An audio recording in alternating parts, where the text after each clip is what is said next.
It was my son Leo's wedding day, and his mother-in-law said, "Your mother is mistaken a dress," and the bride was laughing and clapping.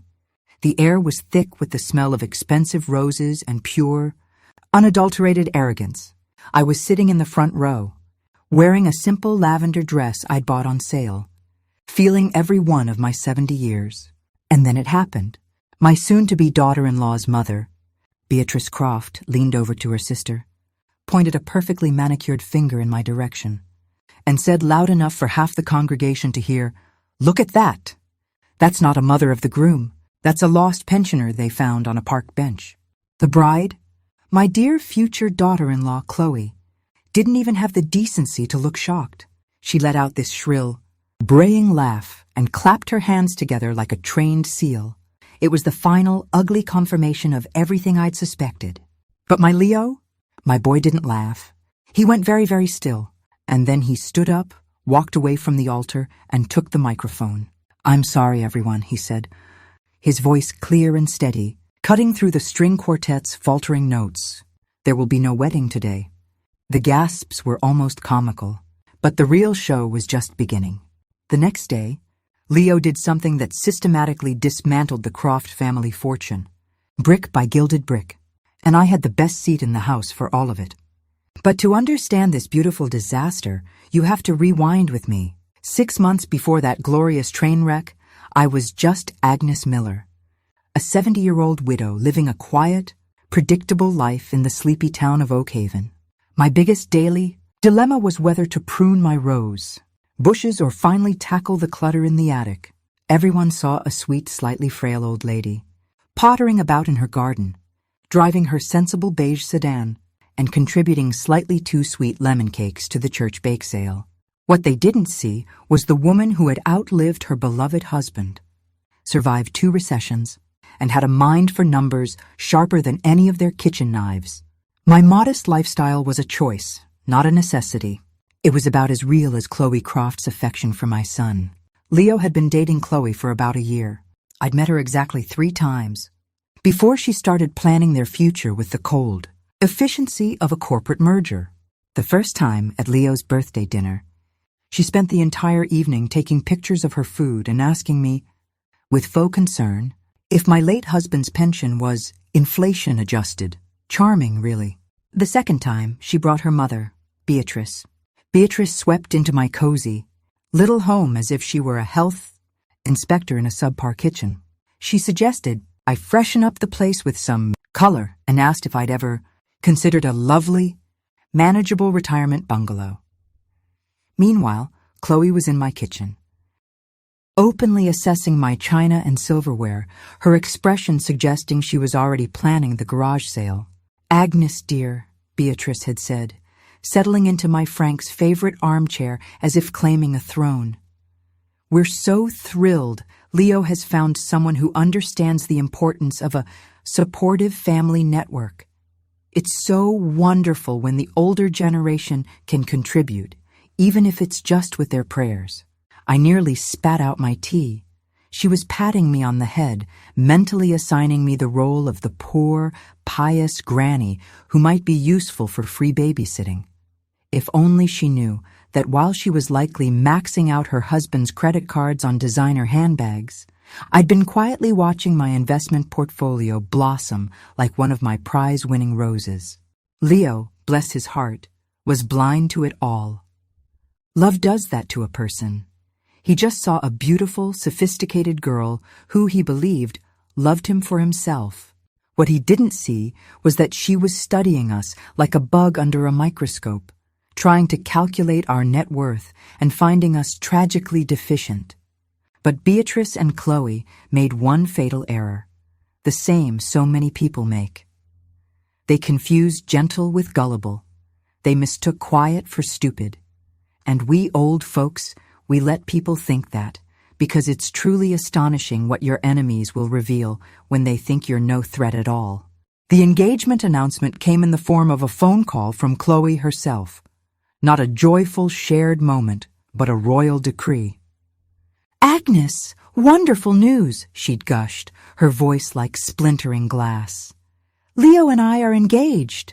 Mother has already secured the Croft family estate for a July wedding. It's the only date that works with the florist's schedule, you see. She didn't ask if July worked for our family. She was informing me. She then went on to detail the guest list, 300 of their closest friends and associates, and the catering, exclusive of course, before adding the final, condescending nail in the coffin. "Now, we completely understand," she said, her tone dripping with faux sympathy, "that your side of the family might have more modest expectations. Please don't feel any pressure. We have everything well in hand." I made all the appropriate cooing sounds, the happy, fluttery noises a grandmother is supposed to make. But inside, a very different plan was beginning to form. You see, my dear Chloe had made one critical oversight in her background check on the Miller family. She'd never once asked for my maiden name. A week after that phone call, I was sitting in the office of my financial advisor, a wonderfully sharp young man named Ben Carter. We were reviewing my annual statements, and the numbers on the page were a beautiful sight. "Agnes," Ben said, adjusting his glasses, "I have to say, your consistent strategy has paid off remarkably. Your current net worth is sitting at just over $4 million. I gave a modest, grandmotherly smile, but inside I was doing a little jig. My Frank had left me a comfortable life insurance payout, but he'd also left me with a good head on my shoulders. For 15 years I'd been playing the market, reading the financial journals he'd loved, and turning that comfort into a genuine fortune. All while everyone in Oakhaven thought I was living on Social Security and the proceeds from my lemon cakes. The plan crystallized in my mind then, not as a vague notion, but as a clear, strategic campaign. Leo called me that evening, his voice bubbling with excitement. "Mom, Chloe's parents want to have us over for a family dinner at their estate, just to get to know you properly before all the wedding chaos." "How lovely," I said, my voice calm. "I'd be delighted." "Mom," he added, his tone dropping slightly, "I should probably mention the Crofts are, well, they're very well off. Like, old money, big house, the whole thing. I don't want you to feel out of place." My sweet, worried boy. He was trying to protect his little old mom from the big, scary rich people. He had no idea that the little old mom in question had more liquid assets than the Crofts probably realized existed outside of a bank vault. "I'm sure I'll be just fine, Leo," I assured him. "I'll just be myself." And that was the absolute truth. The Croft estate was exactly what you'd expect. A sprawling, white-pillared monstrosity that looked less like a home and more like a museum dedicated to its own importance. The driveway was so long, I thought I'd need to pack a lunch for the journey from the gate to the front door. I pulled up in my beige sedan, right behind Leo's sensible hatchback. We looked like two lost sparrows who had accidentally flown into a peacock enclosure. Chloe fluttered out the front door, draped in a dress that cost more than my first car. "Agnes, you made it!" She delivered 2 air kisses near my cheeks, the kind that leave a chill, not a warmth. The inside was a symphony of marble, crystal, and furniture so stiff and ornate it looked painful to sit on. Beatrice descended the staircase like a queen, granting an audience, her husband, Alistair, trailing behind her like a silent, well-tailored shadow. "Agnes," Beatrice said, taking both my hands in her cold, bony ones. "Welcome to our home. Chloe has told us so much about Leo's background." I'll bet she had. Dinner was served in a dining room large enough to host a ball. The 6 of us were clustered at one end of a table that could have seated 20. The conversation was a masterclass in smugness. Alistair held forth on his business triumphs, a chain of upscale furniture stores and some commercial properties, while Beatrice and Chloe hung on his every word as if he were disclosing the secrets of the universe. "The key to wealth, Agnes," Alistair explained to me, sawing into a piece of steak that had probably been personally massaged by a French butcher, "is making your money work for you. Most people never grasp that. They trade hours for dollars their whole lives. I nodded, sipping a wine that tasted like liquid gold, and pretended this was a revolutionary concept. Inside, I was comparing his likely ROI to my own, and I was fairly certain I was winning. Then came the moment that sealed their fate. Beatrice turned her saccharine smile toward me. "Agnes, dear," she purred, "I do hope you aren't feeling overwhelmed by all of this." She gestured vaguely at the room, encompassing their entire world of wealth. "We want you to know that we don't expect your family to contribute financially to the wedding. We understand your limitations." The silence was deafening. Leo looked like he wanted the floor to swallow him whole. "How incredibly thoughtful of you," I said, my voice the picture of grateful humility. "I wouldn't want to be a financial burden." Chloe jumped in, her voice dripping with condescending reassurance. "What Mother means is that we want this to be stress-free for everyone. We've handled all the major expenses. We understand that different families have different circumstances." "Different circumstances," Alistair boomed, as if he'd just coined the phrase. "Exactly. The important thing is that we're blending our families. Money should never be a barrier." I smiled and nodded, the harmless, simple old woman. But in my mind, the first domino had fallen. The Crofts had made the classic error of the chronically wealthy. They assumed that quiet meant poor, and that poor meant stupid. They were about to get the education of their lifetimes.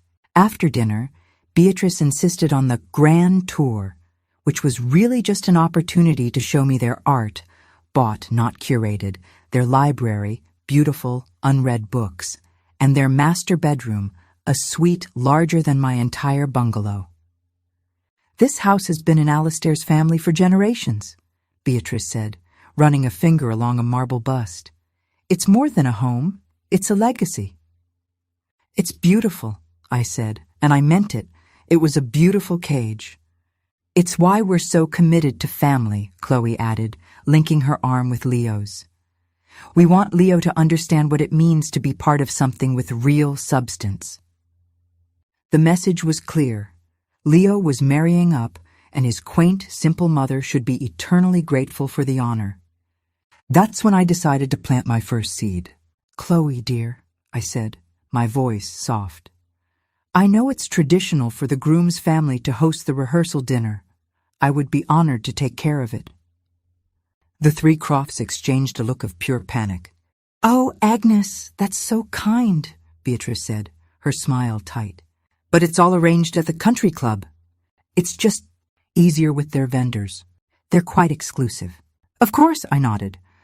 "Then perhaps the flowers? Or the wedding cake?" Alistair cleared his throat. "The thing is, Margaret, we've already contracted with the best in the city. They're likely beyond what you'd find in Oakhaven." There it was again, the gentle, firm reminder that I, and my small-town resources, were not up to Croft standards. "I understand completely," I said. And I did. They wanted total control. They wanted my son, but they wanted his family to remain as silent, grateful spectators. "Well then," I said, my sweetest smile plastered on my face, "perhaps I shall just have to give the happy couple a wedding, gift that will truly help them start their new life together." Chloe's eyes lit up with greedy anticipation. She was probably imagining a nicely framed photo or a hand-knitted blanket. "That would be lovely, Agnes," she said. "Honestly, just having your blessing is gift enough." My blessing, as if I were the village-wise woman and not the mother of the man she was marrying.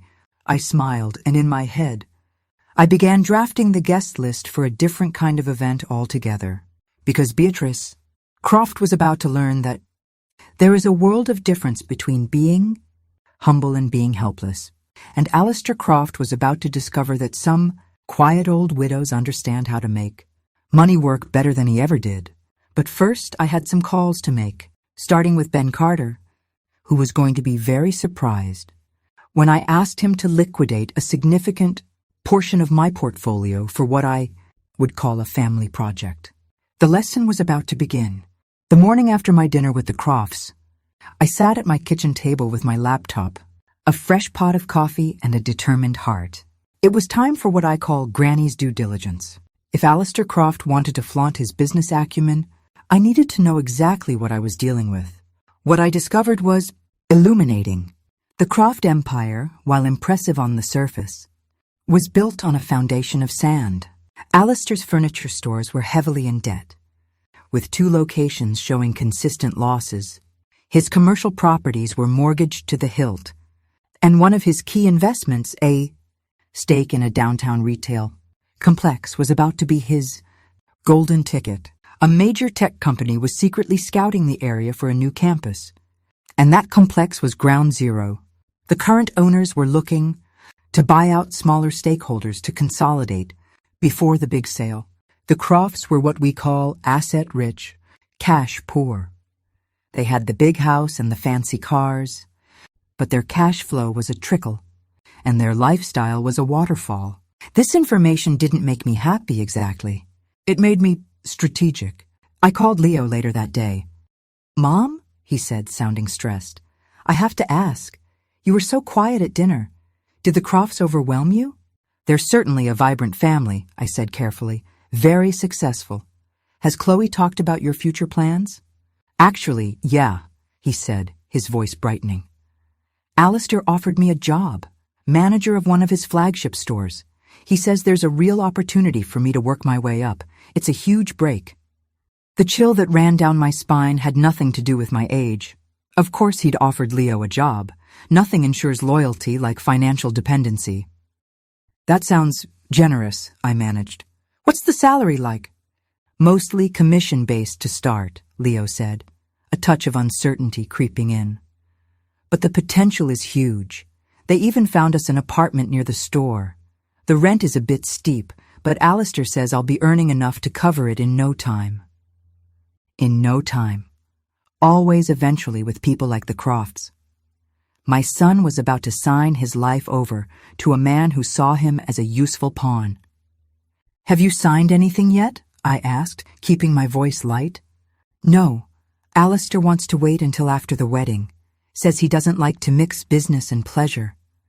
Or maybe he wanted to make sure the wedding happened before locking Leo into a contract that would make him a permanent employee and subordinate of the Croft family."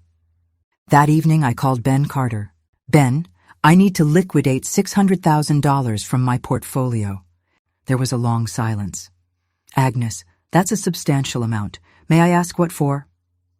"A wedding gift," I said, and it wasn't entirely a lie. I want to give my son and his bride a truly secure future. What I didn't tell Ben was that the gift would come in the form of a company that would make Leo Alistair Croft's competitor, not his employee. Because while the Crofts were busy being condescending, I hadn't just been researching their finances. I'd been researching their business, their competitors, and that lucrative retail complex. The plan was diabolically simple. I would establish Miller Holdings, a company that would quietly purchase Alistair's stake in that complex, along with several other key properties. Leo would be the managing partner. He would start his married life not as Alistair's commission-based employee, but as a businessman with the power to buy and sell Alistair's entire operation. The public wedding gift would be a modest check, nothing to raise eyebrows.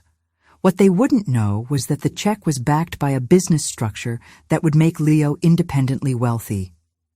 I spent the next week on the phone with lawyers and business managers, my knitting resting untouched in my lap.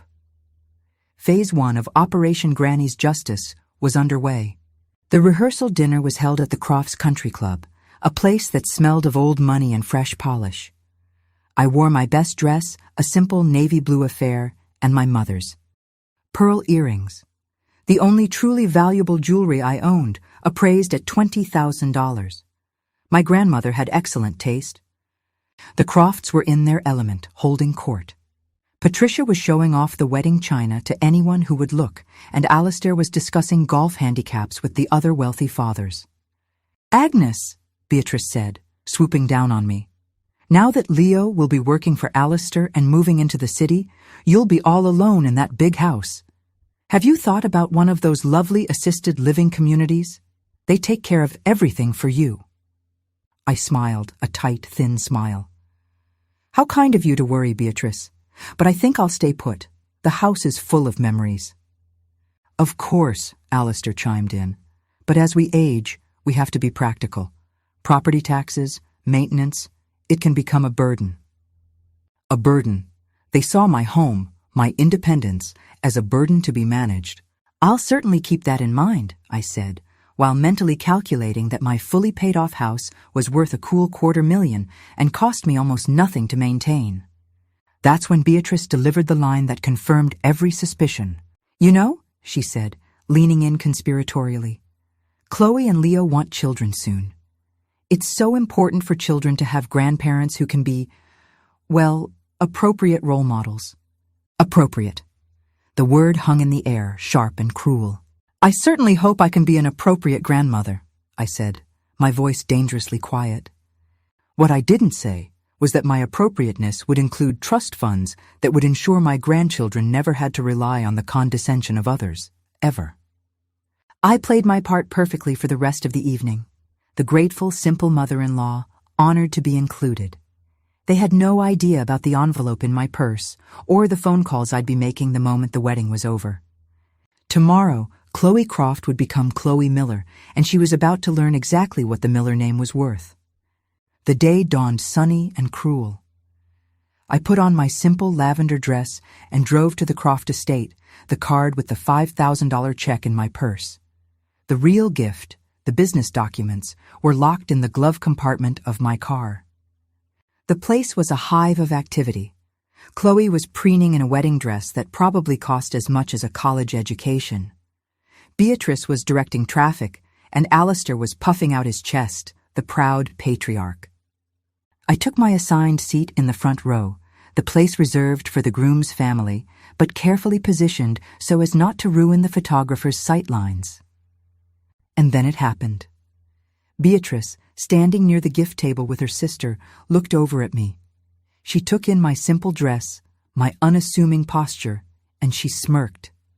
"Look at that," she said, not even bothering to lower her voice. "That's not a mother. That's a lost pensioner they found on a park bench." Chloe, overhearing, let out that horrible braying laugh and clapped her hands. "Mother, you're awful," she giggled, "but she does look like she's waiting for a bus." I saw Leo freeze. I watched the realization dawn on his face, the understanding that this was who they truly were. The uncertainty in his eyes vanished, replaced by a cold, clear resolve. He walked away from the altar, away from his 20,000-suited future, and straight to the microphone. "Everyone," he said, his voice cutting through the music, "I have an announcement." What followed was the most beautiful, terrible, and satisfying 5 minutes of my long life. He called them out. He repeated their cruel words for all 300 guests to hear. He spoke of how I'd raised him alone, worked 2 jobs, never complained. "I can't marry into a family that treats my mother with such contempt," he declared. "The wedding is off." The gasps were like a symphony. Chloe screamed. Beatrice turned purple, and then Alistair made his fatal error. "You ungrateful little nobody," he roared, storming toward Leo. "We gave you everything, a job, a future, and you throw it in our faces for this nobody?" He gestured wildly at me. That's when I decided my performance was over. I stood up, smoothed my discount dress, and walked to the microphone with the calm dignity of a woman who owns the boardroom. "Tyler," I said softly, "may I?" He handed me the mic, a new respect in his eyes. I looked at Alistair. "You're right about control, Alistair. It's crucial in business. That's why I spent last week buying your stake in the Northwood retail complex." The blood drained from his face. "What?" "I'm talking about Miller Holdings," I said pleasantly, "which now owns a controlling interest in several local developments, including the one you've been counting on to retire your debts." I turned to the stunned audience. Beatrice was right about one thing. I do have limitations. I'm limited in my tolerance for people who mistake kindness for weakness. I handed the microphone back to my son. Leo, your real wedding gift is in my car. I think you'll find it offers better opportunities. And with that, I walked back to my seat and watched their world burn. The following months were a whirlwind. The story was the talk of Oak Haven. Miller Holdings flourished under Leo's surprised but capable leadership. We bought out Alistair's remaining stakes at a fair price, fair for a motivated seller facing financial ruin. The Crofts had to sell their estate. Alistair's business shrank dramatically. They moved to a smaller city, their social status in tatters. Today, I'm sitting in the garden of my new cottage by the lake. It's smaller than my old house, but it has a guest house for when my grandchildren come to visit. Leo is running Miller Holdings, which is now worth over $8 million. He's dating a lovely, sharp-witted librarian who isn't impressed by wealth, only by character. Sometimes Leo asks if I feel bad about what happened to the Crofts. I think about it, watching the sunset over the water. I don't feel bad. Revenge is a dish best served cold, but justice? Justice is simply the universe balancing the scales. The Crofts planted seeds of arrogance and cruelty, and they reaped the harvest. They taught me one final lesson in my 70th year. Never, ever underestimate a granny with a quiet life and a sharp mind.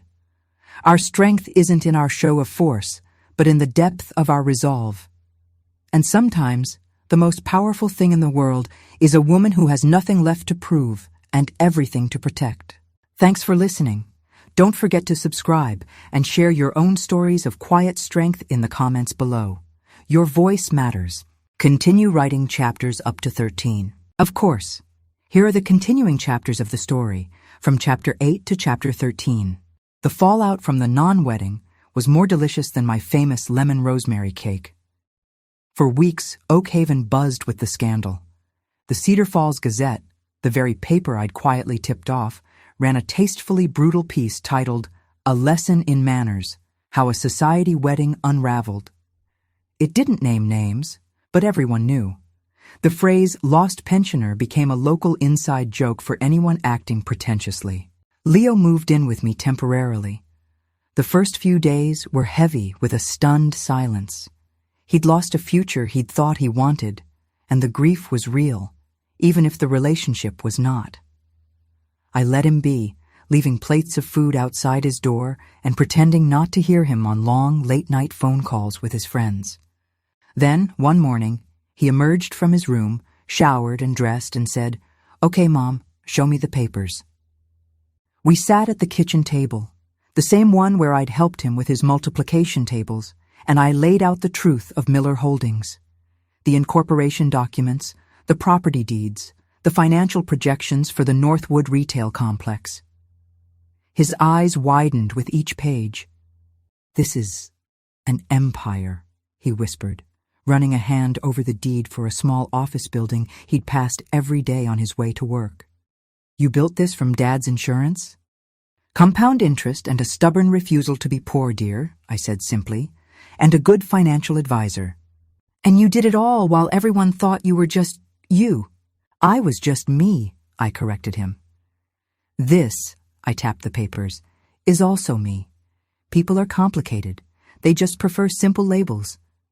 Meanwhile, the Crofts' unraveling was public and painful. The for sale sign on their estate became a local landmark.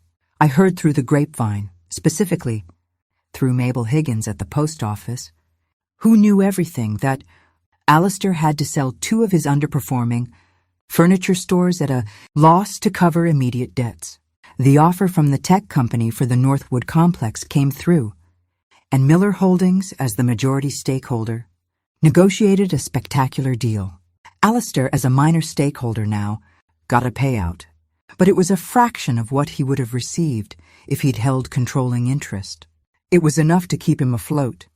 But the yacht had definitely been downgraded to a dinghy. A month after the debacle, on a rainy Tuesday afternoon, my doorbell rang. I wasn't expecting anyone. Through the peephole, I saw a figure huddled under a large umbrella. It took me a moment to recognize her, stripped of her usual armor of couture and confidence. It was Chloe.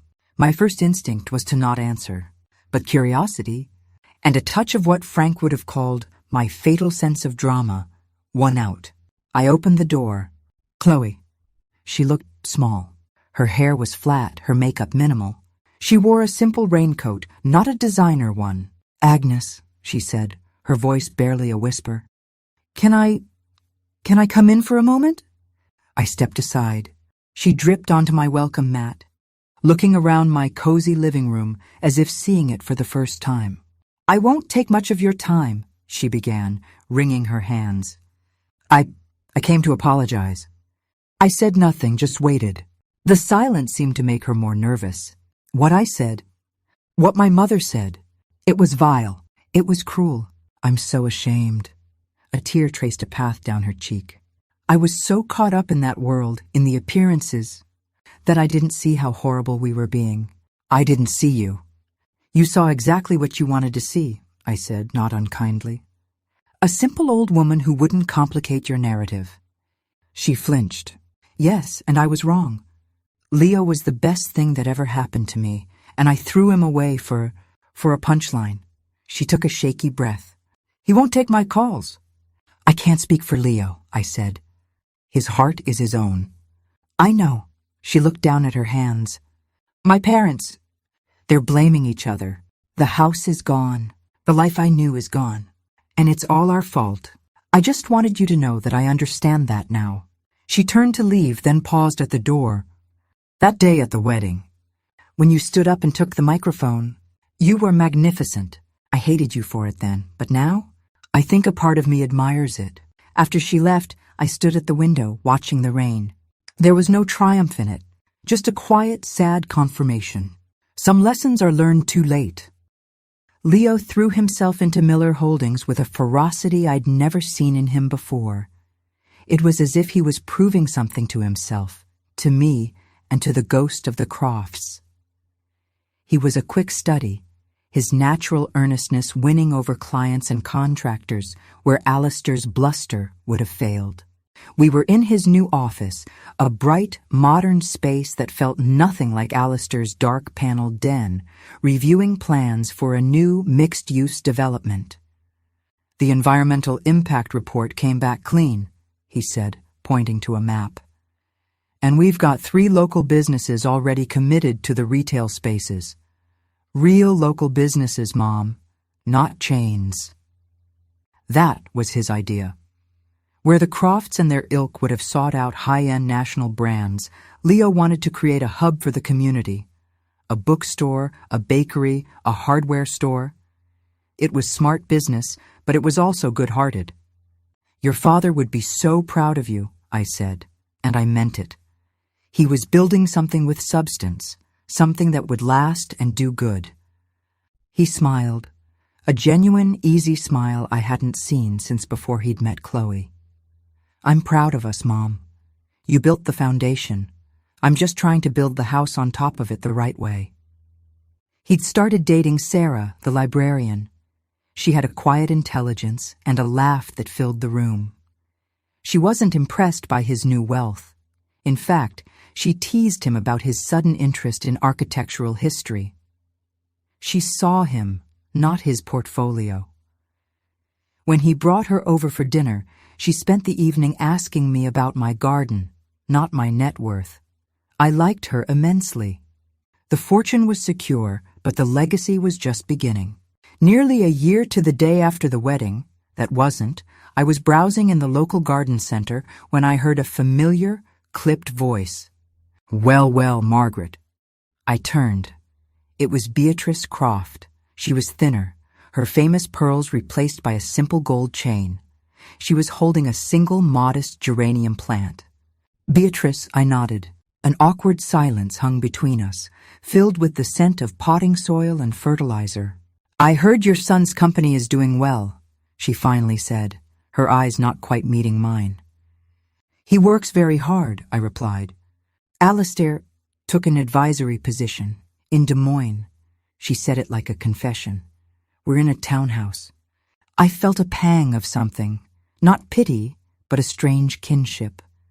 We were 2 old women in a garden center, our family dramas playing out in the background. The battlefield between us had been leveled. Geraniums are very resilient, I offered, gesturing to the plant in her hands. They bloom reliably, even when neglected. She looked at the plant, then at me, and for a fleeting second the armor was gone, and I saw just a tired, humbled woman. "Yes," she said softly. "I'm learning that about many things." She gave a curt nod and moved on. There would be no friendship, no grand reconciliation. But the war was over. This summer we had a different kind of party in my backyard. There was no string quartet, no designer dress code, no seating chart. There was a grill, a cooler full of drinks, and a crowd of laughing, happy people. It was an engagement party for Leo and Sarah. He'd proposed in the very garden she'd helped me replant, on his knees in the dirt. She'd said yes, her hands covered in soil, laughing through happy tears. As twilight fell and fairy lights twinkled in the trees, Leo stood up with a glass of lemonade. "I'm not going to make a big speech," he said, his arm around Sarah. "I just want to say thank you. To Sarah for saying yes. To all of you for being here. And to my mom." He looked at me, his eyes shining. "For teaching me that the most valuable things in life aren't on a balance sheet. They're right here." He walked over and hugged me, and the small crowd, our real family, our real friends, clapped and cheered. It was a world away from the cold spectacle of the Croft estate. It was warm and messy and real. Later, Sarah came and sat beside me on the garden bench. "He told me the whole story, you know," she said quietly. "About the wedding, about what you did." "I hope it didn't scare you off," I said. She laughed. "Are you kidding? It's the most legendary thing I've ever heard. You're my hero." She squeezed my hand. "I promise I'll never mistake you for a lost pensioner." We sat in comfortable silence, watching Leo flip burgers, surrounded by the people who loved him for who he was. Today, I am sitting on the porch of my lakeside cottage. The movers have just left. My new home is smaller, but the view is infinitely larger. The guest house is ready and waiting. My life is quieter now. I've officially handed the reins of Miller Holdings to Leo. He doesn't need my guidance anymore. He has vision of his own. A better one. The Crofts are a fading echo, a cautionary tale I sometimes recall when I feel myself getting too judgmental. We all have our blind spots. People in town still sometimes look at me with a new kind of respect, a gleam of "that's her" in their eyes. But mostly, I'm just Agnes again. The granny with the great lemon cakes who lives by the lake. And that's exactly how I want it. The world believes that revenge is about destruction. But I've learned that the sweetest revenge isn't tearing down your enemies. It's building a life so full, so rich, and so content that their opinions and their memory simply cease to matter. I took their cruelty and their condescension, and I didn't just return it.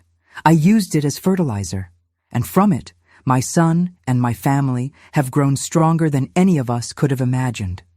So, from my porch, with the sun setting over the water, I can tell you this: never, ever underestimate a 70-year-old woman. Our stories aren't over. Sometimes they're just getting to the good part. Thanks for listening to mine. Now, I'd love to hear yours. Subscribe and comment below.